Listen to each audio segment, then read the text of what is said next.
hindi natin naabutan yung kuha na ng basura. Yan yung nanguha ng basura dito. Para sa akin, swerte yung nagtatrabaho sa ganyan. Hindi lang kasi ako marunong mag-drive pero lahat naman yata accepted na magtrabaho sa mga ganyan. Doon nga pala sa mga may mga patente naman Pat Erore. Ayan, Rasi Ferrere. Doon nga pala sa mga may patente naman, madali lang naman na kung may patente kayo, mag-apply na lang kayo sa posta. Yung mas magandang naglakuli. Magandang tingnan pa yung trabaho pagka sa mga posta ng trabaho. Ayan, naglak uli.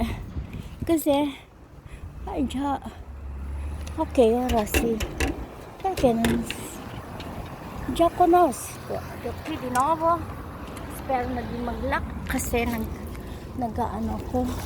Yung mga may patente naman, magpunta lang kayo sa posta.it. Mas maganda pang magtrabaho doon yung nagde-deliver ng mga sulat. Yung kanila yung sasakyan, yung mga sila ang magbibigay sa inyo ng sasakyan. So kung meron kayo, mas magandang tingnan na trabaho yun, kahit tingin nyo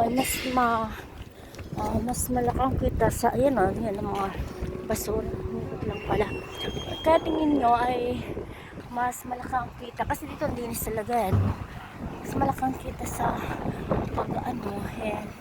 mas okay naman doon na lang sa posta kasi part-time ka nga pero kapagod lang na pag may edad na kapagod nagpa-part-time kasi yung paghabol-habol na ng sasakyan sobrang kapagod na.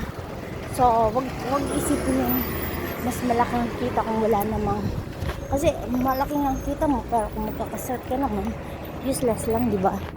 Ciao ciao.